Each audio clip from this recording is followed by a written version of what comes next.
اعوذ باللہ من الشیطان الرجیم بسم اللہ الرحمن الرحیم۔ سورت ہے سورت المزمل، اور اول جو وحی نبی علیہ السلام پر نازل ہوئی تو ایک رائے کے مطابق اس کی ابتدائی 10 آیات کا مبیش یہ تیسری وحی ہے، تیسری وحی جو نبی علیہ السلام کو عطا ہوئی، تو بالکل شروع دور کی وحی یہاں پر ہمارے سامنے آ رہی ہے۔ دوسری بات، پہلی 10 آیات میں قرب الہی کا طریقہ کیا ہے، حصول قرب الہی، اللہ کا قرب ملے اس کے لیے کیا راستے یا کیا طریقے اختیار کرنے چاہیے، ان کی طرف بھی رہنمائی۔ تہجد کا بیان آ رہا ہے اس میں، قیام اللیل تہجد کی نماز کا تذکرہ اس مقام پر ہمیں ملے گا انشاءاللہ تعالی، اور پھر مجرمین کا بھی تذکرہ بعد میں آئے گا۔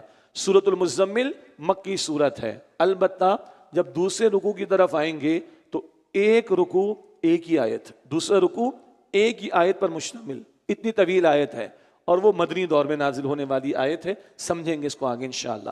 بسم اللہ الرحمن الرحیم، یا ایھا المزمل، اے چادر میں لپٹنے والے صلی اللہ علیہ وسلم۔ پس منظر ہے، پہلی وہی حضور پر آئی علیہ السلام، حضور پر ایک کیفیت، فرسٹ ایکسپیرینس تھا، حضور کو کچھ خطرہ سا محسوس ہوا۔ حضور کس کے پاس تشریف لے گئے؟ بی بی خدیجہ کے پاس، اللہ اکبر، اپنی اہلیہ کے پاس، اور بڑا انہوں نے ساتھ دیا۔ تو حضور نے فرمایا زملونی، مجھے کچھ اڑا دو، دثرونی، مجھے کچھ اڑا دو، زملونی مزمل، دثرونی مدثر، ابھی سورہ مزمل بعد میں سورہ مدثر، مجھے کچھ اڑا دو۔ کچھ خطرہ سا محسوس ہوا، خوف سا محسوس ہوا، انہوں نے تسلی بھی دی۔ پھر وہ حضور کو لے کر ورقہ بن نوفل اپنے چچا زاد بھائی کے پاس گئیں، انہوں نے تسلی دی، آپ پر تو وحی کا نزول ہوا ہے، وہ واقع اپنے مقام پر ہے، پہلی وحی کے بیان کے ذیل میں۔ تو حضور نے کہا، فرمایا زملونی، مجھے کچھ اڑا دو، دثرونی، مجھے کچھ اڑا دو۔ یہ الفاظ اللہ کو اتنے پسند آئے کہ اللہ تعالیٰ نے ان الفاظ سے حضور کو پکارا، یا ایھا المزمل، اور اگلی صورت میں یا ایھا المدثر، فرمایا یا ایھا المزمل، اے چادر میں لپٹنے والے صلی اللہ علیہ وسلم، قم اللیل، آپ رات کو قیام کیجئے، الا قلیلا، مگر تھوڑا، یعنی پوری رات نہیں، آگے تقسیم آ رہی ہے، نصفہ، اس رات کا نصف یعنی آدھا، او انقص منہ قلیلا، یا اس سے کچھ کم کر لیجئے، تو کم ہو جائے گا 1/3، او زد علی، یا اس پر کچھ زیادہ کر لیجئے، تو آدھے سے زیادہ کتنا ہوگا؟ 2/3 ہو جائے گا۔ اور رمضان کے آخری عشرے میں کیا ہوگا؟ وہ اما عائشہ نے بتایا پوری رات ہوگا۔ ٹھیک ہے بھائی، تھوڑا سا ٹائم ملتا نا یہاں سے جانے کے بعد، اب تو چھٹیاں ہو گئی ہیں، جائیے فریش اپ ہوئے، پھر 2-4 باتیں اللہ سے کر لیں انشاءاللہ، اللہ مجھے بھی توفیق دے، آپ کو بھی توفیق عطا فرمائے۔ خیر، تو 1/3، آدھا، 2/3 جو کیفیات ہیں وہ یہاں پر بتائی گئیں۔ کرنا کیا ہے؟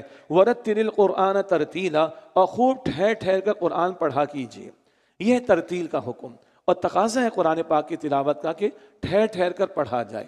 البتہ تہجد کے تعلق سے ہے، اور تہجد انفرادی طور پر ہوتی ہے، تو انفرادی نماز میں انسان جتنا چاہے ٹھہر ٹھہر کر پڑھے، لیکن اگر امام صاحب جماعت کی نماز میں ٹھہر ٹھہر کر پڑھنا شروع کر دیں تو پھر لوگ لیٹ جائیں گے۔ ہاں، اللہ کے رسول کی حدیث ہے، بھائی لوگوں کا خیال رکھا کرو، معتدل انداز سے تلاوت ہونی چاہیے۔ تو جماعت کا معاملہ ہوگا تو سب لوگوں کا خیال رکھا جائے گا، تراویح کا معاملہ آ جاتا ہے اور خیال رکھنا پڑے گا، ظاہر بات ہے طویل قیام کا معاملہ ہو جاتا ہے، 20 رکعتیں عام طور پہ ایک ساتھ لوگ نہیں پڑھتے ہیں، تو اتنا طویل معاملہ، اعتدال ہونا چاہیے۔ انفرادی معاملہ ہو، تلاوت ہو، نماز میں ہو، آدمی ٹھہر ٹھہر کر پڑھے، غور کرے اور توجہ سے پڑھے۔ حضور علیہ السلام نے ایک صاحب کو دیکھا، وہ ایک آیت پڑھ رہے رو رہے، ایک آیت پڑھ رہے رو رہے، تو حضور نے فرمایا یہ ترتیل ہے، تاثر لینا، لیکن یہ ہوگا انفرادی سطح پر۔ امام صاحب نے تاثر لینا شروع کر دیا اور امام صاحب نے آدھا گھنٹہ لگا دیا ایک ہی رکعت کے اندر، تو پھر تو مسئلہ خراب ہو جائے گا بھائی، جماعت میں نہیں، انفرادی طور پر۔ یہ کسی خاص وجہ سے میں نے کہا کہ یہ اجتماعی معاملہ نہیں ہے، انفرادی معاملہ لیکن ہے۔ وَرَتِّلِ الْقُرْآنَ تَرْتِیلًا، اور خوب ٹھہر ٹھہر کر قرآن پاک کی تلاوت کیجیے۔ إِنَّا سَنُلْقِي عَلَيْكَ قَوْلًا ثَقِيلًا، بے شک ہم قریب آپ پر نازل فرمائیں گے ایک بھاری کلام۔ ایک تو قرآن کا نزول ایک بڑا بھاری معاملہ، اور ساتھ ساتھ آگے جو ذمہ داری آ رہی ہے دعوت دین کی، وہ بہت بھاری ذمہ داری کا معاملہ آپ پر آ رہا ہے۔ اس ذمہ داری کو ادا کرنے کے لیے اللہ سے لو لگانا، دعوت دین کی محنت، نفاذ دین کی جد و جہد، یہ اتنا بڑا جو ذمہ داری کا معاملہ ہے، اس میں قوت کہاں سے ملے گی، اسٹرینتھ کہاں سے ملے گی؟ اللہ کے ساتھ تعلق، اس کے لیے رات کو اٹھنا، تہجد کا اہتمام کرنا، اللہ کے سامنے رونا، اللہ کے سامنے گڑ گڑانا، یہ بہت قیمتی ہے۔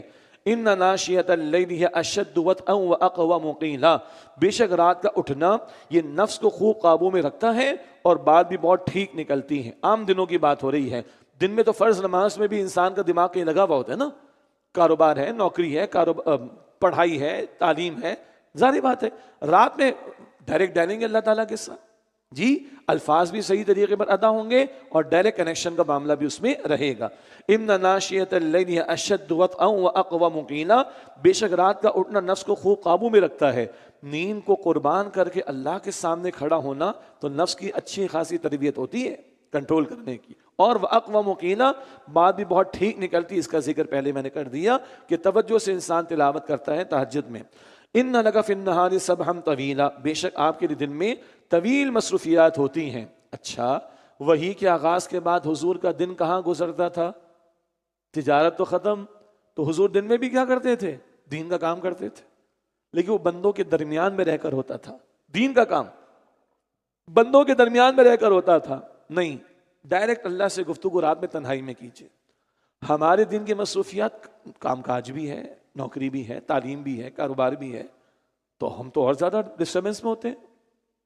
تو بھائی اور زیادہ قیام ہونا چاہیے رات میں، اور زیادہ توجہ ہونی چاہیے اللہ سبحانہ وتعالی کی طرف۔ وَاذْكُرِ اسْمَ رَبِّكَ وَتَبَتَّلْ إِلَيْهِ تَبْتِيلًا، اور اپنے رب کے نام کا ذکر کیجئے، اللہ کا ذکر ہو، اور سب سے الگ ہو کر اس کی طرف متوجہ ہو جائیے، ہر ایک سے کٹ کر اس کی طرف متوجہ ہو جائیے۔ اعتکاف کی بھی شان یہی ہے، کٹ کر جم کر بیٹھنا، کٹ کر جم کر بیٹھنا اللہ کے حضور۔ اور یہ کیا تبتل، ہر ایک سے بس معاملہ سائڈ پہ کرو، ڈائریکٹ اللہ تعالیٰ سے بات کرو۔ اور دل کی بات اس کروں، اسمارٹ فون کو بھی ایئرپلین موڈ پر ڈال کر اللہ سے بات کیا کریں۔ ہاں خراب کر دے نماز کے بیچ میں بھی، کچھ نہیں ہوگا، سائلنٹ موڈ ہو، اسکرین اس کی آ رہی ہوگی، بلنک کرے گی، توجہ ہٹ جاتی ہے، رکھ دیں کہیں سائڈ پہ۔ تبتل یہی ہے، کٹ کر ڈائریکٹلی اللہ تعالیٰ سے کلام۔ اور یہ سب باتیں کیا ہیں؟ آیت نمبر 10 تک اللہ کے قرب کے ذرائع۔ رب المشرق والمغربی، وہ رب ہے مشرق اور مغرب کا، لا الہ الا ہو، اس اللہ کے سوا کوئی معبود نہیں، فاتخذہ وکیلا، تو اسی کو کارساز بنائیے، اسی پر توکل، سب کچھ ہونے کا یقین اللہ کی ذات سے، نفع نقصان کا مالک اللہ ہی کو سمجھنا۔ یہ 9ویں آیت ہو گئی۔ وَاصْبِرْ عَلَىٰ مَا يَقُولُونَ، اور جو یہ کافر کہتے ہیں اس پر صبر کیجئے، وَاهْجُرْهُمْ هَجْرًا جَمِيلًا، اور خوبصورتی کے ساتھ ان سے الگ ہو جائیے۔ ان کی طرف سے آنے والی مخالفت، صبر صبر صبر، مکہ مکرمہ صبر ہی صبر، اور خوبصورتی سے الگ ہو جائیے، الجھنے کی کوشش نہ کیجیے، اور جہلاء کے ساتھ وقت کو ضائع نہ کیا جائے۔ خطاب حضور سے امت کو بھی تعلیم آ گئی۔ یہ 10 آیات، تہجد، ترتیل سے قرآن کی تلاوت، رات کا اٹھنا، توجہ سے اللہ سے مانگنا، اللہ کا ذکر کرنا، کٹ کر اللہ کی طرف ہو رہنا، اللہ پر توکل کرنا، مخالفت آئے صبر کرنا، اور جہلاء سے جو مخالفت کر رہے ہیں خوبصورتی سے الگ ہونا۔ یہ 10 آیات میں بڑی پیاری باتیں ہیں قرب الہی کے حصول کے تعلق سے۔ اب مجرمین کے بارے میں ذکر ہے، وَذَرْنِي وَالْمُكَذِّبِينَ أُولِي النَّعْمَةِ وَمَهِّلْهُمْ قَلِيلًا، اور آپ جھٹلانے والے خوشحال لوگوں کا معاملہ مجھ پر چھوڑ دیجئے اور انہیں تھوڑی سی مہلت دیجئے۔ مجرمین، کفار، ان لدینا انکالا وجحیما، بے شک ہمارے پاس ان کے لیے بھاری بیڑیاں ہیں اور بھڑکتی ہوئی آگ ہے، وطعاما ذا غصۃ وعذابا الیما، اور گلے میں پھنس جانے والا کھانا ہے اور دردناک عذاب بھی ہے۔ یوم ترجف الارض والجبال وکانت الجبال کثیبا مہیلا، جس دن زمین اور پہاڑ لرز اٹھیں گے اور پہاڑ بکھری ہوئی ریت کے ٹیلے ہو جائیں گے، ریزہ ریزہ۔ انا ارسلنا الیکم رسولا شاہدا علیکم، بے شک ہم نے تمہاری طرف ایک رسول کو تم پر گواہ بنا کر بھیجا ہے۔ کما ارسلنا الی فرعون رسولا، جیسے کہ ہم نے موسیٰ علیہ السلام کو فرعون کی طرف ایک رسول بنا کر بھیجا تھا۔ فعصا فرعون رسولا، تو فرعون نے رسول کی نافرمانی کی، یعنی موسیٰ علیہ السلام کی بات نہ مانی۔ فاخذناہ اخذا وبیلا، تو ہم نے اسے بڑی سختی سے پکڑا۔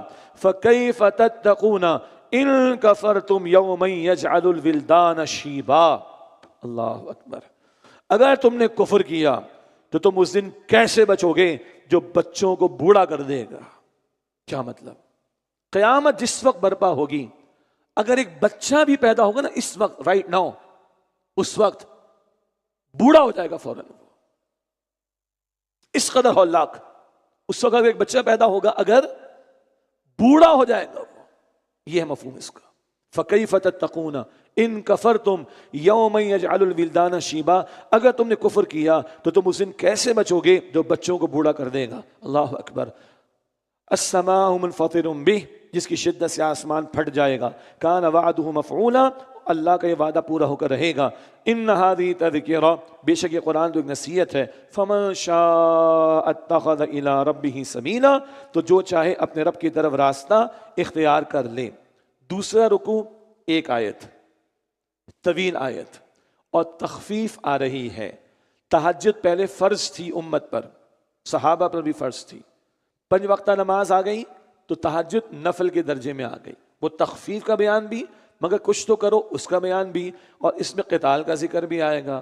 یہ مدنی دور کی آیت ہے، اور یہ بات ہم نے پہلے پڑھی ہے کہ مدنی صورت میں مکی دور کی آیات اور مکی صورت میں مدنی دور کی آیات. مکی صورت البقرہ آخری 2 آیات معراج کی شب ملی، مکی دور کی. مثال آگئی ذہن میں؟ یہ مکی صورت مزمل، لیکن یہ اب جو آیت ہم پڑھ رہے ہیں وہ مدنی دور کی. تو یہ حضور نے ہی بتایا کون سی آیت کو کہاں رکھنا ہے. فرمایا ان ربک یعلم انک تقوم ادنی من ثلثی اللیل ونصفہ وثلثہ وطائفۃ من الذین معک، بے شک آپ کا رب جانتا ہے کہ آپ قیام کرتے ہیں کبھی 2/3 رات کے قریب، کبھی نصف رات، اور کبھی 1/3 رات، اور ان لوگوں کی ایک جماعت بھی قیام کرتی ہے جو آپ کے ساتھ ہیں.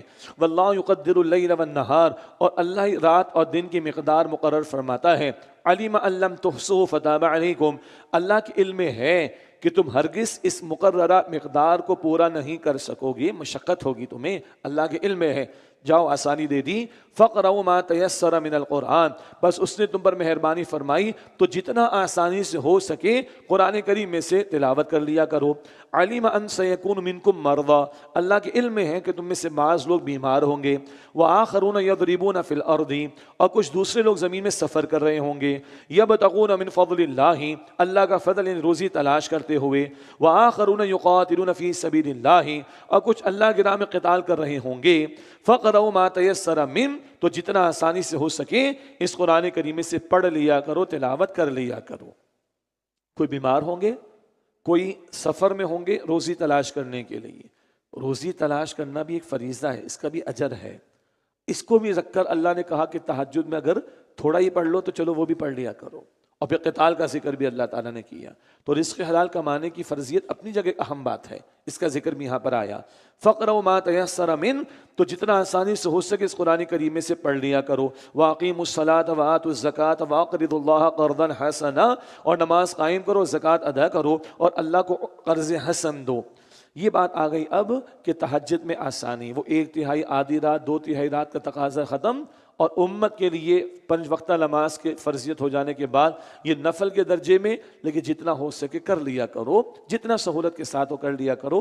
اللہ ہمیں تہجد کی توفیق عطا فرمائے. وما تقدموا لانفسکم من خیر تجدوہ عند اللہ، اور جو کچھ تم اپنے لیے بھلائی میں سے آگے بھیجو گے اسے اللہ کے ہاں پاؤ گے. اللہ کے سارا تمہارا ریکارڈ موجود ہے. ہوا خیر واعظم اجرا، وہ بہتر ہے اور اجر میں بہت زیادہ ہے. واستغفر اللہ، اور اللہ سے مغفرت مانگو. اللہ ہم سب کی مغفرت فرمائے. نستغفرک ونتوب الیک، اے اللہ ہم تجھ سے بخشش کا سوال کرتے ہیں، تیری طرف توبہ کرتے ہیں، رجوع کرتے ہیں. واستغفر اللہ، اور اللہ سے مغفرت مانگو. ان اللہ غفور رحیم، بے شک اللہ بڑا ہی بخشنے والا نہایت رحم فرمانے والا ہے. اللہ ہم سب کی مغفرت فرمائے، اللہ ہم سب کو اپنی رحمتوں سے نوازے. وآخر دعوانا ان الحمد للہ رب العالمین.